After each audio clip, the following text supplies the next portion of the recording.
Alright, hey everybody, welcome to, Alright, right now I'm going to be looking at orthography, the way I write the language, the way I type it with a keyboard and all that. This is a bit of a sticky subject, because I've been dealing with this for a little while. I see people like Conlang Critic talking about, like, oh, if you can, use only the Latin keyboard, try and use diacritics and weird symbols as little as possible. But then I'm also like, hey, I want to have an M with a tilde on it. So it's kind of been like this balance between the two over time. So the end result that I've come up with is basically a system where I have, two setups that are completely correct depending on where I'm typing, whether I have my good boy keyboard with me or not. So first I'm going to go through the stages. Originally, you have over this old version where a lot of things had H's at the end, and there were a lot of extra sound, like symbols that didn't actually mean anything.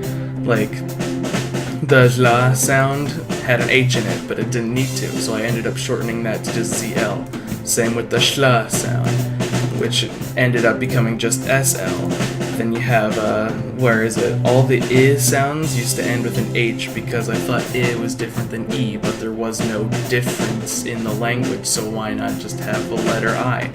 And then there's woo, which I basically put like U's if the U's came at the end of the word, but then I realized that doesn't make any sense unless it's like part of a diphthong, so I limited that in modern language to the like singular noun ending. Like there's still an AUU in the name Katauu because that's supposed to be a diphthong, but it's still actually like part of the root, so whatever. I'm gonna get more into the specifics of that later, but right now we're just talking about how it's written down. DZ, that's J, but I didn't have any use for the letter J, so I changed that to the letter J. All the letter H's basically, because there was no way to distinguish whether it was an IH, like an I, or it was an I and an actual H sound. So I ended up basically getting rid of all of these almost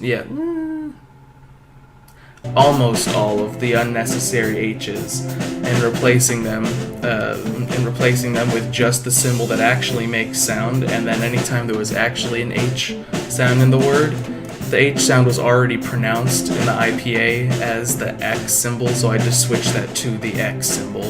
So the next version that ended up looking basically like this, where you have Siadmanib Yidjuk Watim Yuzjuk, which is, syntax and morphology of the imperial ojunkatauu. Now, I was always concerned about the R having a tilde on it. Like, why have the R with a tilde on it? Number one, because it looks cool and it distinguishes my language, because where else do you see an R with a tilde on it?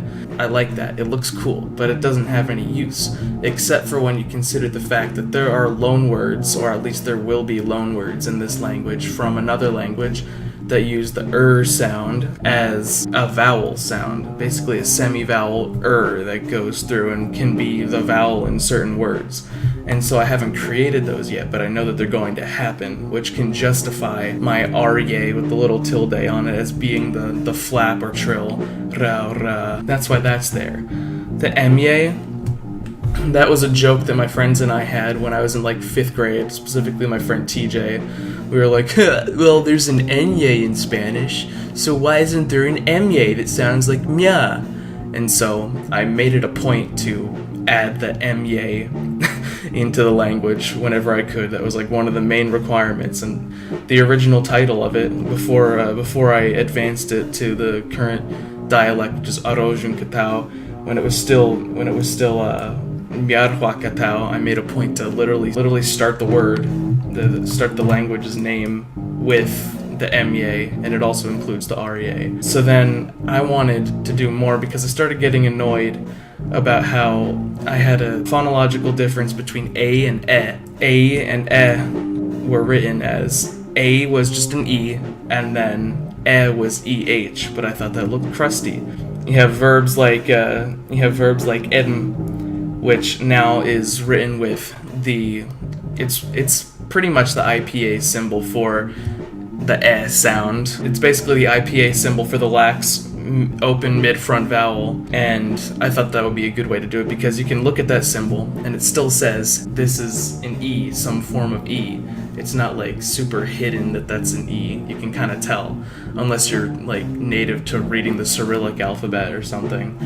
And then another thing that I did was I changed what was originally written down. The DM, the way that that's pronounced is a flap leading immediately into an M, or like a D sound, an unreleased D leading directly into an M, and that's different from ma. It's ma, dma, ma. I wanted to make sure these could be limited down in a way that looks still like it's an M, related to an M, but also looks good. So I ended up replacing it with the M with the tail on it, which, you know, in IPA that means like the labiodental M, like ma. But this looked like a cool symbol anyway.